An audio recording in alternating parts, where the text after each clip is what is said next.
Señoras, señores, ¿qué tal? Buenos días, muy buenos días y bienvenidos a Radio Intereconomía, Capital Intereconomía. Es miércoles ya 18 de marzo y no queda nada para la Semana Santa.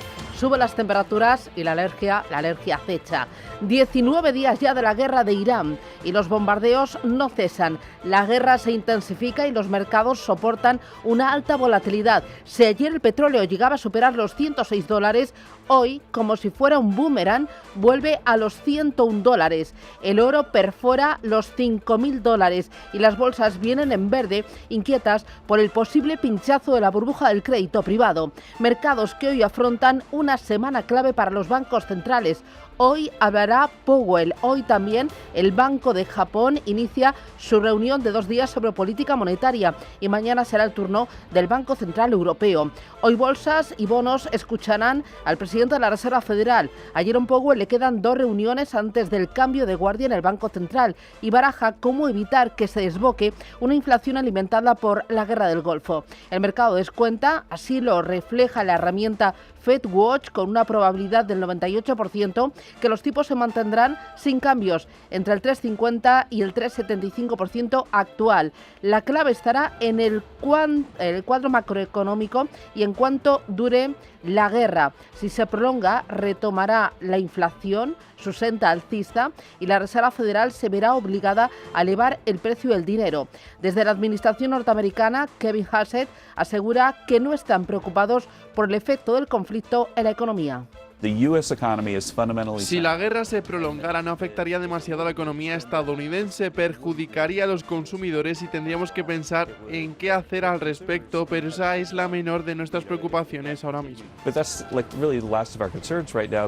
En Japón mañana veremos qué decisión toma su Banco Central. Su gobernador está preocupado porque la inflación subyacente se está acelerando hacia el objetivo del 2%. Aún así, se espera que mantenga tipos en el 0,75%. El mercado atento también a lo que pueda decir Ueda sobre la posible intervención del yen, que se hunde frente al dólar. En Europa, los inversores aprietan para que el Banco Central Europeo suba tipos de interés. La Unión Europea sufre un nuevo shock energético, con los precios del petróleo subiendo más de un 27% y los del gas haciéndolo más de un 50%. En este contexto y ante la posibilidad de que acabe calando en la inflación, los futuros sobre el precio del dinero descuentan un alza de 25 puntos básicos en junio y otra equivalente en la segunda mitad de año.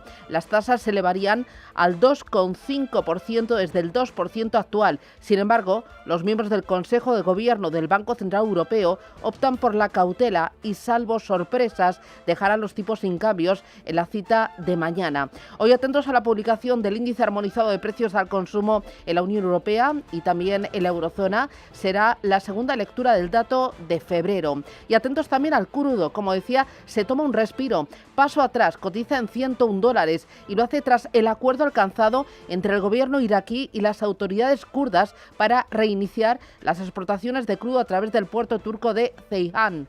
El pacto ofrece una leve tranquilidad respecto a las preocupaciones sobre el suministro en Oriente Medio. También quita presión el aumento de las reservas de crudo norteamericanas, que ha ayudado a compensar el aumento de las primas de riesgo geopolítica por la escalada de ataques contra la infraestructura energética de Emiratos Árabes. Las reservas de crudo de Estados Unidos han aumentado en 6,56 millones de barriles, muy por encima de los 380.000 barriles adicionales esperados. Los precios del crudo también se han visto presionados por la utilización de bombas antibúnker por parte de Estados Unidos para destruir emplazamientos de misiles iraníes cerca del estrecho de Hormuz, lo que podría indicar que se está acercando el día en que los buques cisterna puedan volver a transitar por el estrecho de forma segura. Citi cree que los precios podrían alcanzar los $130 en el segundo y tercer trimestre de este año, con picos de hasta 150 o incluso $200 si el conflicto se enquista, algo que no inquieta a Donald Trump. If you put boots on the ground in Iran, it will be another Vietnam. Are you afraid of that? No, I'm really not afraid of anything. En los mercados, en las bolsas, segunda noche de avances en Wall Street, compras que reinan en Asia, mientras que hay tirón de la tecnología. ¿Qué esperar? ¿Qué vemos en los mercados, Eva? Bueno, pues estamos viendo cómo esta mañana los futuros de Wall Street parece que van cobrando fuerza a esta hora. Se han mantenido estables durante la sesión asiática. Los futuros del S&P avanzan un 0,46%, los del Nasdaq incluso algo mejor, un 0,61%, y todo tras una sesión en la que los principales índices neoyorquinos, como decías, se apuntaban a alzas del 0,25% en el S&P hasta los 6.716 puntos. El Nasdaq 100 marcaba los 24.780 puntos y también avanzaba de forma moderada el índice de la economía más tradicional, el Dow Jones, 46.993 puntos, en una jornada, como decías, de FED, en la que también vamos a conocer datos de inflación industrial y pendientes del mercado si finalmente Powell ve recorte de tipos este año. Todo en una jornada donde, por supuesto, hemos visto cómo en Asia ha habido también protagonismo por el lado de las compras, por ese tirón que se extiende en la tecnología y en ese cuadro de relajación de los precios del crudo. El Kospi surcoreano, el que mejor se comporta y lidera las alzas esta madrugada, sube casi un 5%. El Kospi surcoreano, el índice Nikkei en Japón, el 2,66%, en un día donde además los datos de exportación en Japón han sorprendido y donde, por supuesto, los futuros en Europa se preparan para una sesión donde, aparte del IPC y de las citas generales, vemos como el tono apunta a las alzas del 0,66% en los futuros de Frankfurt. Todo en un escenario donde hemos visto cómo el dólar se ha estabilizado en las últimas horas, ha retrocedido ese índice de Bloomberg que le enfrenta con las principales divisas, 99,49 unidades, y donde el euro dólar ha vuelto a recuperar ese nivel de 1,15, unidades, con la mirada puesta también en ese yen que ha recuperado parte del camino perdido frente al dólar. Lo tenemos en 158,68, alejándose de los 160, que suele ser el nivel donde se provoca la intervención. Todo en un escenario donde hemos visto como en el mercado de bonos la rentabilidad del Treasury a 10 años, el bono de referencia, se ha reducido hasta el 4,17%, después, además de una sólida subasta de bonos del Tesoro a 20 años. Y, por tanto, también importante ver esa relajación que cotiza en el índice del VIX, de la volatilidad, que está cayendo un 5%, 22,36 a esta hora, sin perder de vista ese petróleo que a esta hora cae un 2% en tiempo real. La tecnología rebota y hay un nombre propio, OpenAI. En las últimas horas, CNBC y Wall Street Journal han puesto fecha a la salida a bolsa de OpenAI. Los medios apuntan a que sería, Roberto Sol, para finales de este año. Buenos días. Buenos días. Ambos señalan que la oferta pública de adquisición tendría lugar en el cuarto trimestre de este año. La CNBC informa que en las últimas semanas la empresa está orientando su negocio a casos de alta productividad, con los que pretende afianzar sus millones de usuarios en un momento de alta competitividad con Google o Anthropic. Además, en las últimas semanas la tecnológica está fichando ejecutivos para su departamento de finanzas para mejorar, entre otras cosas, la relación con sus inversores, con una valoración de 730.000 millones de dólares conseguida en su última ronda de financiación, lo que le haría de forma probable estar en el top 10 de empresas más valoradas del mundo. La compañía ha comprometido un gasto en computación de 600.000 millones de dólares hasta 2030. Para ese año espera unos ingresos que superen los 280.000 millones. Son las 7:09, esto es Radio Intereconomía. El miércoles nos trae más noticias.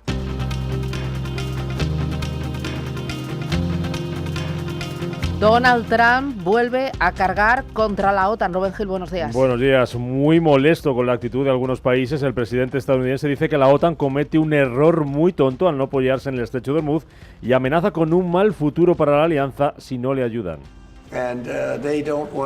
Y no quieren ayudarnos, lo cual es increíble, quiero decir, increíble, y no les presioné al máximo porque creo que lo hubieran hecho, seguramente lo habrían hecho, pero nosotros no necesitamos ayuda. Ya sabes, en mi opinión, esa guerra lleva mucho tiempo librándose, casi desde el primer día acabamos con muchas de esas cosas. Básicamente eliminamos a la Armada en un par de días, pero me sorprendió ver que la OTAN, aunque estaban de acuerdo en que era algo muy importante que hacer y estaban totalmente de acuerdo, acuerdo, nadie dijo, oh, no deberías hacerlo. They agree fully. Nobody said, oh, you shouldn't do it. Además, Trump adelanta que podría visitar China en 5 o 6 semanas en un viaje que tenía previsto celebrar a principios del mes de abril y que ha aplazado por la guerra con Irán. El gobierno aprobará el viernes un paquete de medidas económicas para hacer frente al impacto del conflicto en Oriente Medio. Será en un Consejo de Ministros extraordinario tras el que va a comparecer el presidente del gobierno, Pedro Sánchez, para anunciar esas medidas que estarán enfocadas en limitar la subida de los combustibles y de la electricidad. Además, el gobierno ha decidido liberar 11,5 millones de barriles de petróleo de sus reservas durante los próximos 3 meses para paliar la escasez de crudo por el cierre de Hormuz. Es el equivalente a más de 12 días de consumo nacional. Sara Gessen es la ministra de Transición Ecológica. De acuerdo con la decisión adoptada por ese Consejo de Gobierno de la Agencia Internacional de la Energía, lo que tenemos es que liberar esos 400 millones de barriles durante los próximos 90 días, desde el día 11 de marzo, una cantidad en la que a España le corresponde el 2,9%, eso supone 11,5 millones de barriles, 12,3 días de consumo nacional. Básicamente se trata de una medida que es importante porque lo que trata es de amortiguar la tensión en los mercados ante esta situación coyuntural. El ministro de Economía, Carlos Cuerpo, deja en manos del Consejo de Indra el futuro de su presidente, Ángel Escribano. Apela a Cuerpo a la prudencia y dice que cualquier decisión corresponderá a lo que decida el Consejo de la firma, que ayer caía en bolsa más de un 4% en medio del pulso entre su presidente y Moncloa. Como siempre hago en el caso de las empresas cotizadas, por supuesto, prudencia por mi parte en cualquier declaración, señalando que este tipo de decisiones, como bien sabe, le corresponden a los órganos de gobierno de la empresa. El presidente de Ucrania, Volodymyr Zelensky, visita España para reunirse con Pedro Sánchez. Que le va a reafirmar hoy su apoyo a Kiev, como hacía este martes el primer ministro británico. Keir Starmer pedía seguir poniendo el foco en la situación en Ucrania, a pesar del conflicto que se está librando en Oriente Medio. Señalaba además que Putin no se puede beneficiar de esa guerra. Tenemos claro que el foco debe seguir estando en Ucrania. Es evidente que hay un conflicto en Irán, en Oriente Medio, pero no podemos perder de vista lo que está ocurriendo en Ucrania y la necesidad de seguir apoyándola. Y en segundo lugar, es muy importante ser claros y coherentes. Putin no puede ser quien se beneficie del conflicto en Irán, ya sea a través de los precios del petróleo o del levantamiento de sanciones.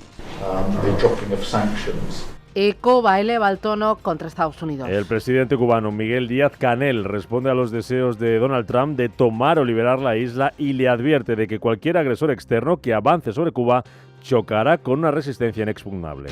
7:16, es turno de echar un vistazo a las bolsas, a las más importantes del mundo. A Asia, que está viva, generando información, generando oportunidades y riesgos también, a los mercados americanos, a Europa y, como no, a los activos digitales. Empezamos por Asia. Veo que el verde reina. Pues sí, eso que en algún momento hemos visto un signo mixto en más profundidad. Ahora solamente la zona divergente nos hace mirar a China. El índice Nikkei es el que sube hasta ahora un 2,65%, 55.122 puntos en un día en el que, como les venimos contando, arranca la reunión de 2 días del Banco de Japón y en el que hemos conocido un dato de exportaciones que ha sorprendido, ha crecido un 4,2% interanual por encima de lo que se esperaba, pero muy por debajo del 16,8% del mes anterior. El ganador, con todo, de la sesión es el índice de Seúl. El Kospi se dispara hasta ahora un 5%, 5.925 puntos en medio de lo que es el subidón de la tecnología, y vemos como en Australia el ASX 200, y pese a la subida de tipos que ya estaba descontada de la jornada de ayer, extiende las alzas 0,31% arriba, 8.640 puntos. También alzas del 1% para India. El Nifty se sitúa en 23.798 puntos y vemos como en contra de la tendencia está Shanghái. Retrocede un 0,20%, 4.041 puntos, y Hong Kong a esta hora se suma al carro de las alzas, 0,59% arriba, 26.022 puntos. Echamos un vistazo a los futuros americanos que vienen, Roberto. En verde, subida del 0,71% para el Nasdaq 100, del 0,58% para el S&P 500 y el Dow Jones apunta a una subida en su futuro del 0,61%. En verde también los futuros en Europa, con vencimiento en junio. El DAX arriba un 0,71% y el Eurostock 50 rebota un 0,79%. El VIX de volatilidad, el índice del miedo, se relaja. Lo tenemos ahora mismo mismo en 1,04 bajando, un 1,04%. Se coloca en 22,48 puntos. Y ojo a las criptomonedas. Bitcoin consolida niveles, $74.089. Ha subido en la última semana más de un 6%, y el que está disparado es Ethereum. En la última semana ha rebotado un 14%, aunque hoy está muy tranquilito, con movimientos en bandas muy estrechas, $2.324. Esto es lo que está pasando. Vamos a intentar entenderlo con los datos, las expectativas y los flujos de capital.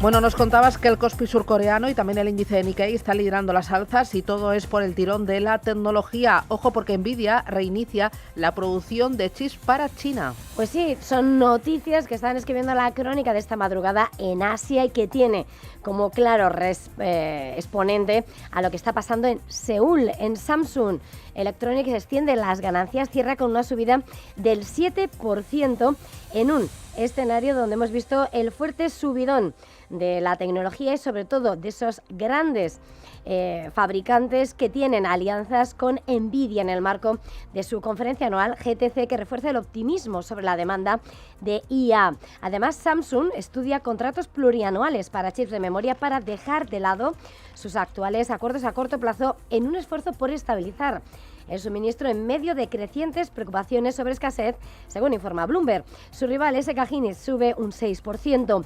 En Tokio vemos como esa tecnología sube, con SoftBank disparándose casi un 6%, como Advantes y de forma más moderada Renesas Electron.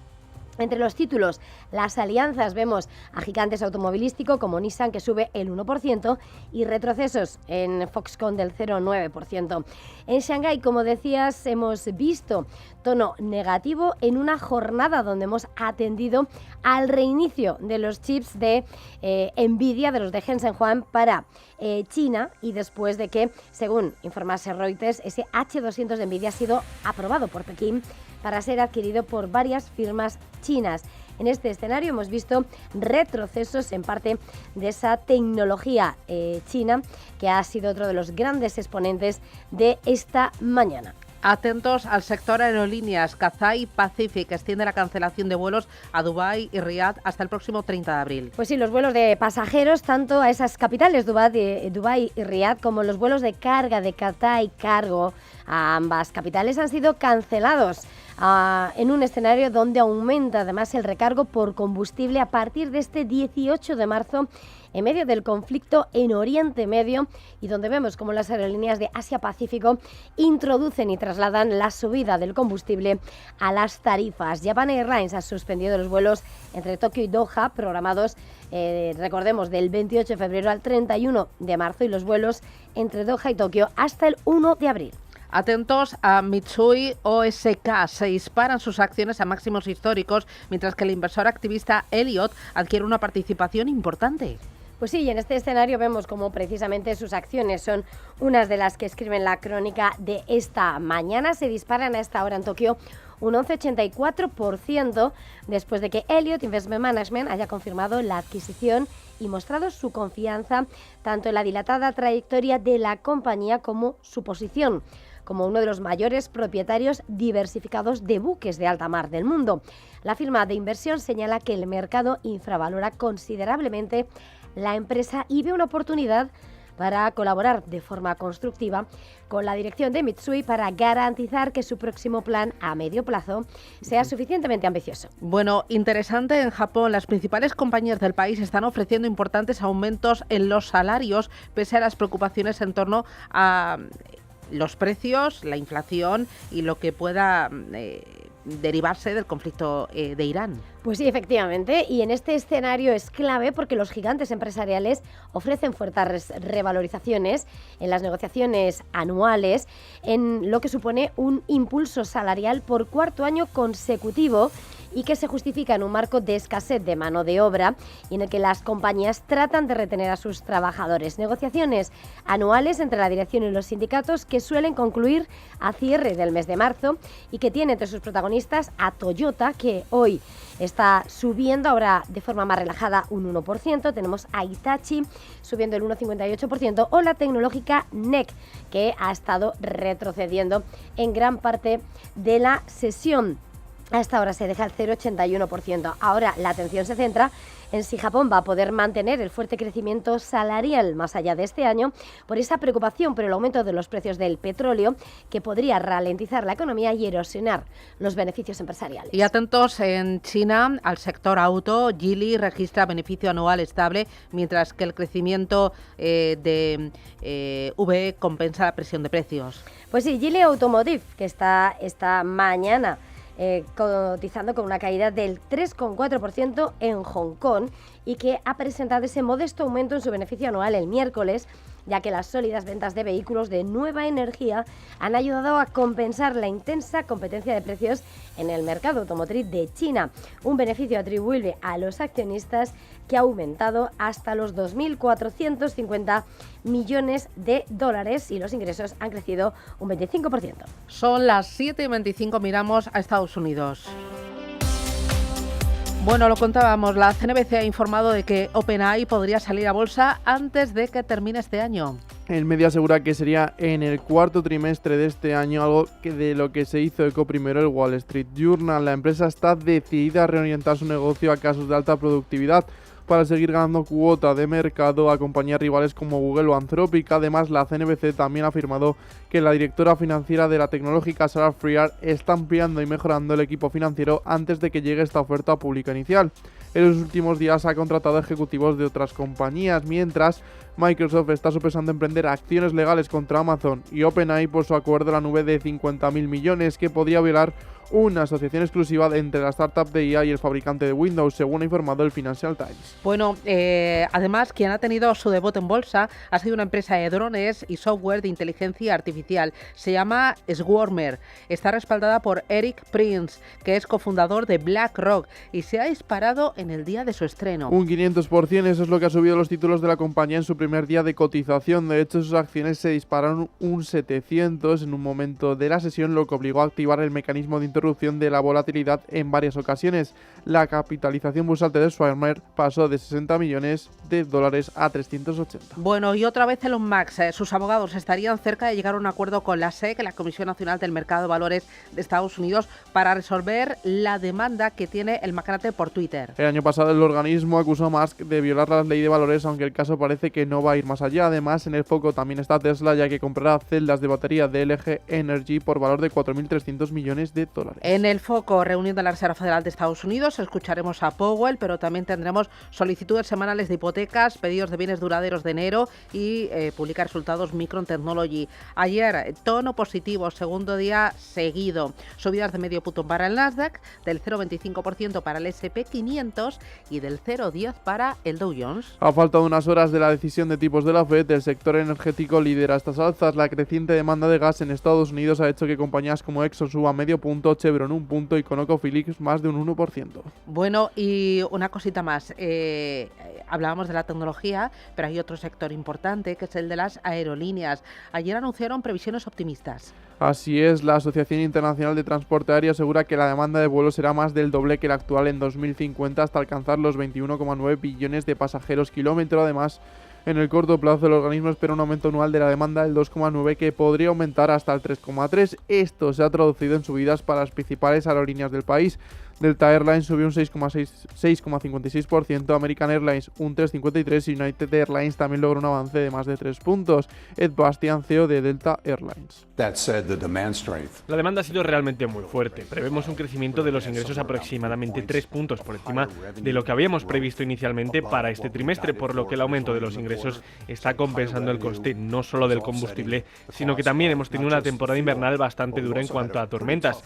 Hemos perdido unos 2 puntos de capacidad por este motivo, así que si sumamos todo eso esperamos situarnos dentro de la previsión original de entre 50 y 90 céntimos de beneficio por acción, lo que sigue siendo un crecimiento sólido a lo largo del año.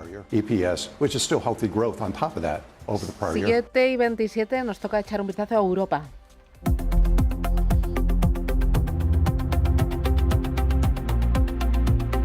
El IBEX 35 ayer en positivo subió un 0,93% hasta los 17.248 puntos. Desde ese nivel partirá. Ayer Repsol rebotó fuerte, casi un 4%, y resbaló. ¿Y de qué manera Indra? Hoy volveremos a estar muy pendientes de Indra.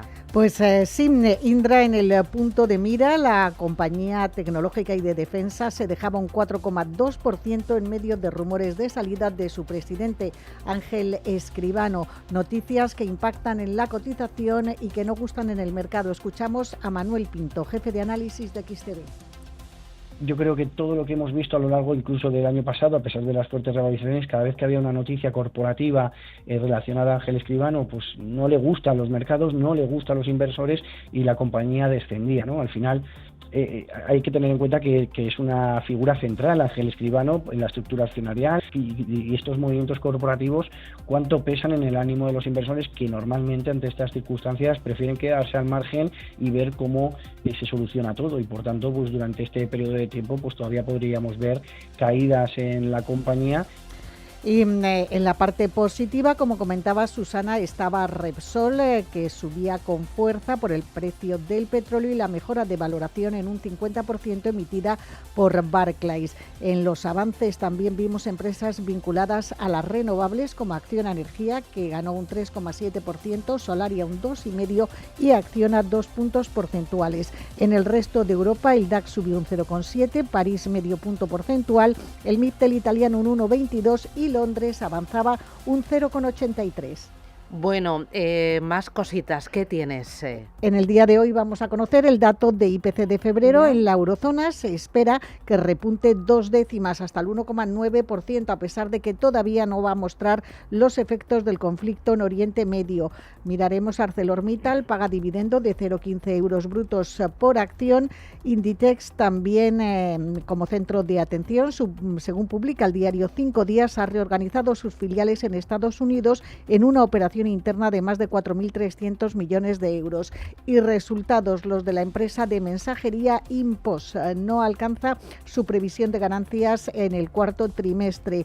Ha anunciado una caída del 4% en su EBITDA ajustado durante ese periodo. Está por debajo de las expectativas. La empresa atribuye esta caída a las medidas adoptadas para integrar sus operaciones en el Reino Unido y a los costes contables relacionados con la adquisición de Yodel. Bueno, pues vendrá el día calentito. Son las 7:30. Esto es Radio Intereconomía. Con Gustavo Martínez, gestor patrimonial y experto en bolsa. Gustavo, ¿qué tal? Muy buenos días. Hola, Susana, muy buenos días. ¿Cómo estás? Muy bien. Oye, mercados, bolsas, muy pendientes de bancos centrales esta semana y también muy pendientes del precio del petróleo. Vamos a ir por partes. Bancos centrales. Vamos a ver subidas de tipos de interés, si no es en esta ocasión, a lo largo del año, por parte de la Reserva Federal, por parte del Banco Central de Japón y por parte del Banco Central Europeo para contener una presión inflacionista, para frenar los precios?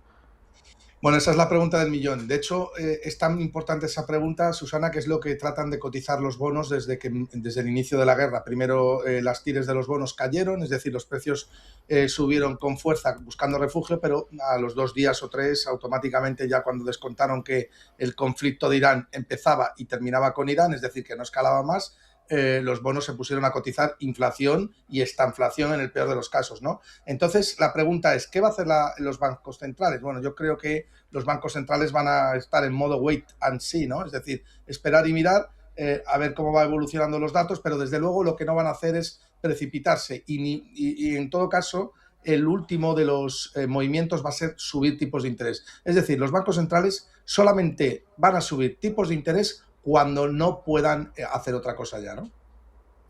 Estoy viendo que es clave el precio del gas, el precio también del petróleo. El Brent se relaja hasta los $100. Leía que en el peor de los escenarios podríamos ver los $130, $150, pero en la recta final de este año. ¿Con qué escenarios estás trabajando tú para el precio del petróleo? Bueno, a mí la lógica me dice que que van a estar presionados a llegar a un acuerdo cuanto antes porque no beneficia, es que no hay ningún ganador salvo Rusia, que es un ganador indirecto, ¿no? Entonces, como no hay ningún ganador, Estados Unidos está obligado, y ese es su talón de Aquiles, alcanzar un acuerdo lo más rápido posible, porque Estados Unidos puede perder la guerra.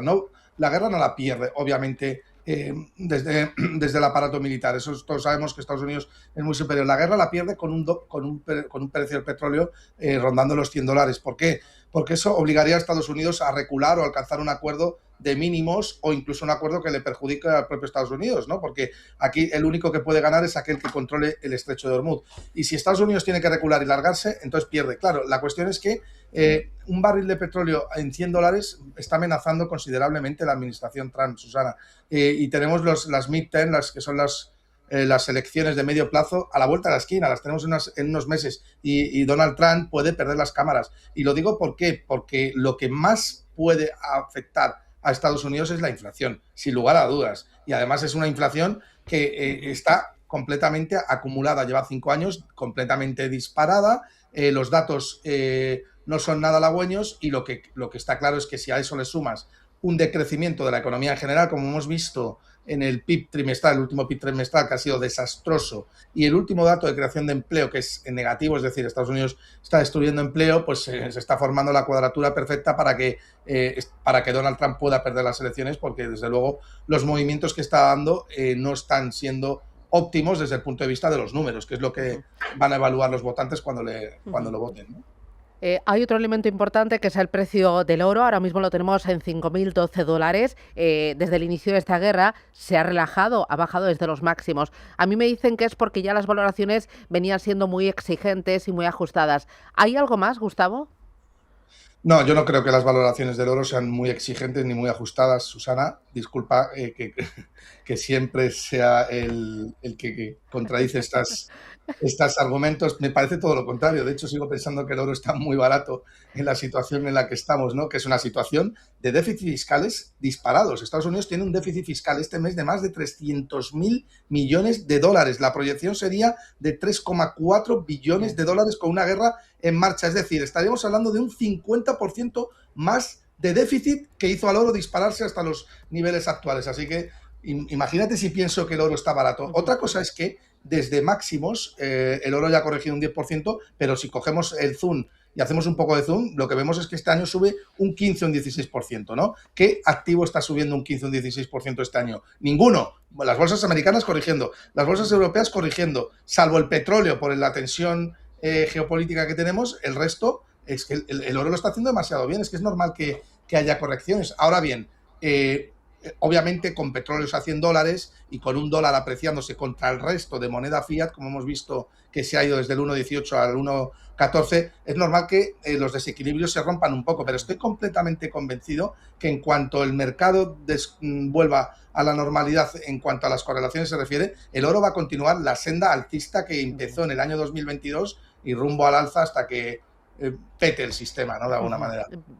Hablando de petar, ¿puede petar el mercado de crédito privado y hacer que tengamos una crisis financiera que se extienda a los bancos tradicionales y a la economía real?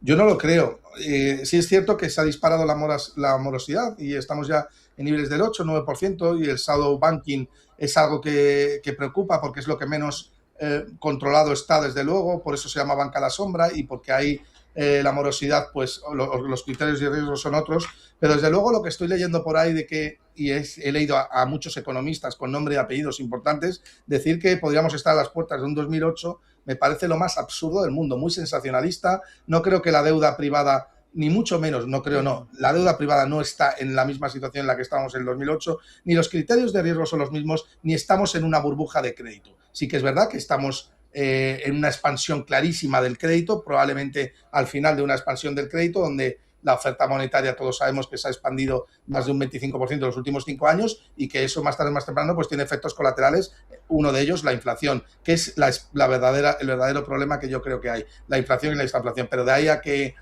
haya un problema de crédito privado que pueda extenderse más allá y que eso genere desconfianza en los inversores, me parece que no estamos en ese escenario, ¿no? Oye, para terminar, hemos tocado todos los activos, los bonos, las bolsas, reunión de la FED, el crédito privado, el oro, el petróleo. Me queda el dólar. El dólar en esta crisis ha vuelto a recuperar su papel de refugio. Entiendo porque es el activo que más liquidez da y en momentos de miedo, de incertidumbre, todo el mundo dice, yo quiero activos muy, muy, muy líquidos, ¿no? Sí, a ver, realmente el dólar, ¿con qué se ha apreciado? Pues se ha apreciado contra otra moneda fiat, es decir, se ha apreciado contra el euro, se ha apreciado contra el yen, se ha apreciado contra la libra. Claro, en un momento de incertidumbre global no vas a coger a refugiarte en España, te irás a refugiar donde ya sabes cuáles son los números aquí y en la forma de pensar de los españoles. Te vas a refugiar pues a Estados Unidos, que es donde más respeto por la propiedad privada sigue habiendo, ¿no? Entonces, es obvio que el mercado sigue demandando dólares en situaciones de incertidumbre global, eso sí, contra el resto de moneda fiat, es decir, contra el resto de morralla, pero contra el resto de bienes y servicios o bienes de consumo, el dólar no se está apreciando, se está depreciando, que es lo que se denomina inflación. Entonces tenemos dos termómetros. Uno, cuando las cosas están feas desde el lado de los pasivos financieros, el dólar actúa como activo refugio, pero cuando lo que actúa como activo refugio contra el dólar es el resto de bienes y servicios que se manifiesta en forma de inflación. Muy bien, pues Gustavo Martínez, está muy interesante el mercado, la economía y bueno, todo lo que está pasando. Muchísimas gracias, cuídate mucho y hablamos. Igualmente. Un abrazo fuerte, que tengas buen día. Gracias, Gustavo. Chao, chao. Vamos allá con los diarios. Empiezo con Expansión. Meliá sondea inversores para comprar hoteles. Ficha Aiguay para lanzar un vehículo de hasta 1.000 millones.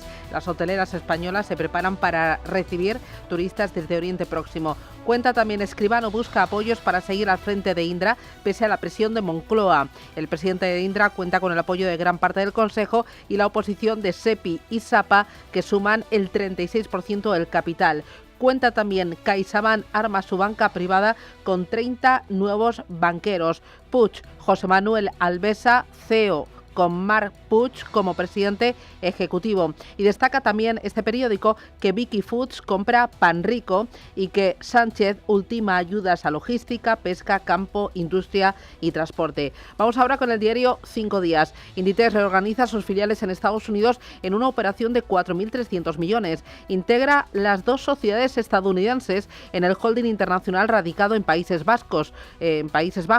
Busca equipararlas con otros mercados ante la llegada de nuevas marcas al país. Cuenta también este periódico que España activa los controles en fondos de deuda privada para minoristas, que BBVA duplica el patrimonio gestionado por su banca privada y que Renfe maneja ya 10 socios para su futura filial de autobuses. Y vamos ahora con el diario El Economista. Moncloa convocará a Escribano para negociar su salida de Indra. Indra y Escribano son protagonistas en los tres diarios. La dueña de Dulcesol compra Panrico y su planta en Portugal a Adams Food. Cuenta también que las donaciones de viviendas crecen un 23% en 25 años y que los retrasos de trenes se triplican en 6 años. Desde la liberación ferroviaria, los minutos de demora han aumentado un 245%. Hoy se cumplen 2 meses del trágico accidente de Adamuz. Y dos cositas más muy interesantes.